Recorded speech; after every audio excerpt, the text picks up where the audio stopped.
Bonjour à tous et bienvenue dans ma chronique quotidienne, ma chronique nutrition et rééquilibrage alimentaire. Je suis Céline Schmitt et je suis coach en nutrition et en rééquilibrage alimentaire. Et chaque jour avec vous, j'aborde un thème différent. Aujourd'hui, le thème que j'ai choisi, c'est le sucre. Alors le sucre, évidemment, c'est notre meilleur ami et c'est aussi notre pire ennemi. Le sucre, il est associé depuis toujours, depuis l'enfance, à la récompense, à un moment de bien-être, de détente. Quand on a une petite contrariété, on prend toujours du sucre parce que c'est un aliment qu'on appelle aliment doudou, c'est-à-dire un aliment qui va être réconfortant, qui va vous faire du bien au moral, au palais, et qui va avoir l'impression de vous donner un petit coup de boost. Alors c'est vrai que sur le moment, ça donne un coup de boost, ça c'est sûr. Mais le souci, c'est que le sucre, c'est quand même un aliment qui est extrêmement nocif.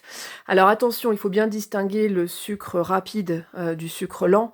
Vous connaissez le principe, hein, le sucre rapide, ça va être les sucres qui viennent essentiellement de tout ce qui est industriel et qui va arriver très vite dans le sang et qui va vous mettre un pic d'insuline.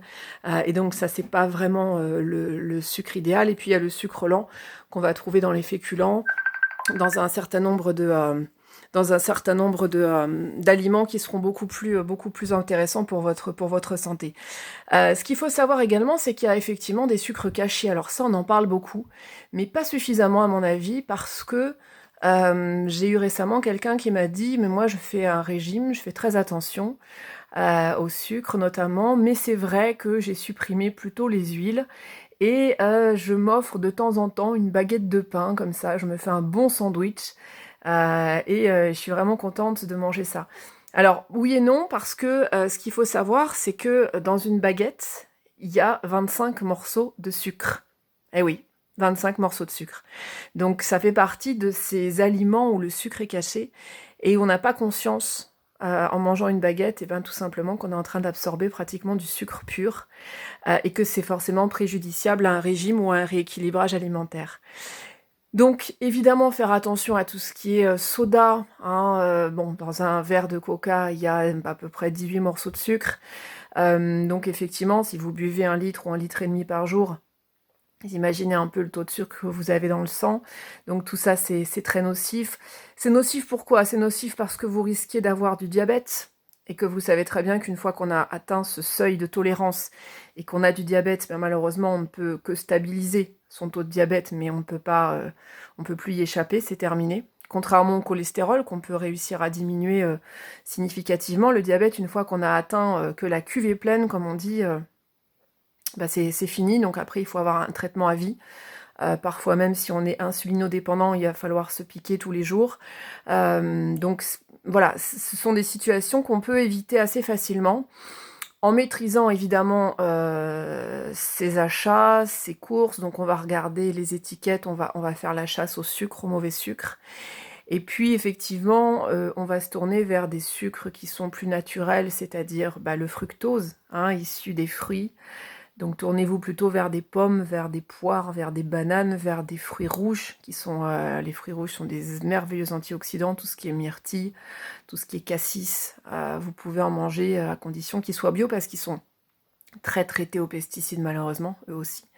Mais si vous achetez de la bonne qualité, vous allez pouvoir profiter de tous leurs bienfaits et en même temps vous aurez un petit peu de sucre, mais du bon sucre nécessaire à l'énergie, et qui vous fera du bien, celui-là. Ceci dit, si vous êtes déjà diabétique, c'est vrai que le fructose n'est pas non plus l'idéal pour vous, donc attention, là encore, toujours demander l'avis d'un médecin nutritionniste qui pourra effectivement regarder tout ça par rapport à votre taux de sucre dans le sang. Pas faire n'importe quoi, encore une fois, pas d'automédication sans savoir où on va. Si on ne maîtrise pas tous les paramètres et tous les éléments, il vaut mieux s'abstenir, hein. Comme on dit dans le doute, abstiens-toi, c'est souvent un bon adage. Sinon, dites-vous bien que tout ce qui est bonbons, oui, bon, on peut en manger un petit peu, on va pas non plus, on n'est pas dans la restriction, on n'est pas dans l'interdiction absolue.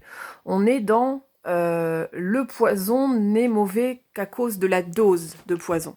C'est-à-dire que si je mange un bonbon ou deux, c'est pas très grave. Mais si je mange un paquet de bonbons, évidemment, là, c'est une autre histoire. Et surtout si c'est régulier.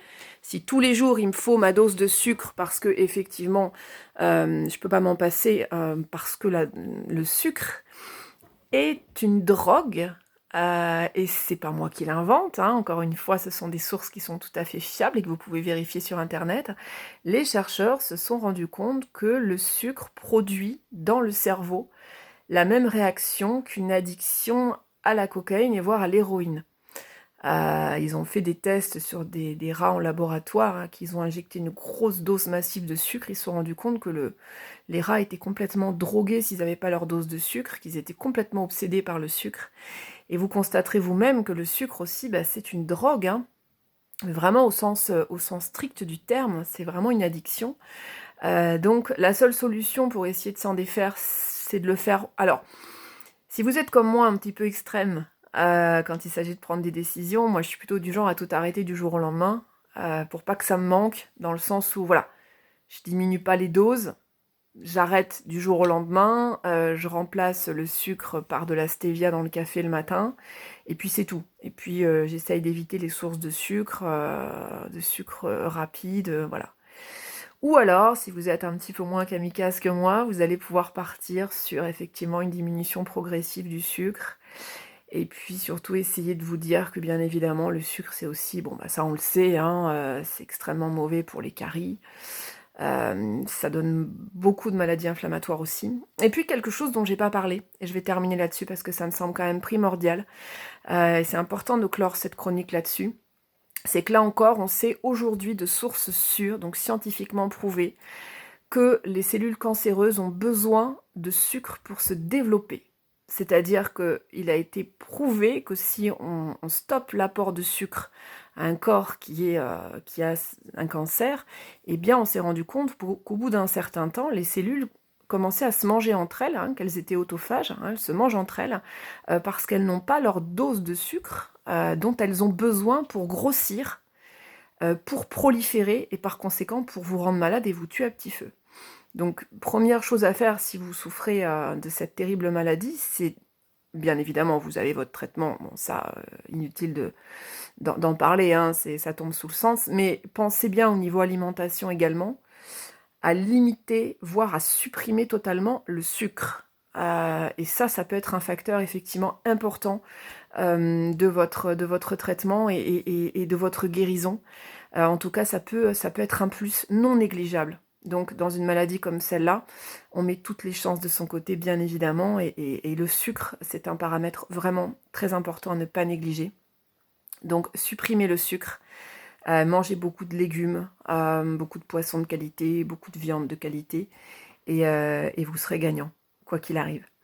Voilà, bah écoutez, je vous remercie beaucoup. Je vous dis à demain pour un nouveau thème. Si vous voulez me contacter, puisque je suis coach en nutrition et en rééquilibrage alimentaire et que je peux vous proposer des programmes personnalisés, vous m'écrivez pour un premier contact sur objectifnutri@gmail.com et puis on discute et je vous dirai la marche à suivre, comment on fait pour travailler ensemble, si vous voulez une séance ponctuelle par téléphone, si vous êtes dans mon secteur géographique et que vous souhaitez me rencontrer, ou si vous voulez plusieurs séances pour un meilleur suivi, eh bien, je suis à votre entière disposition. Je suis présente sur Instagram, sur Facebook, sur LinkedIn, sur Twitter, et j'ai également un blog. Donc, n'hésitez pas à me contacter en cas de besoin. Je vous dis à bientôt, et puis d'ici demain, portez-vous bien, prenez soin de vous surtout. Ciao.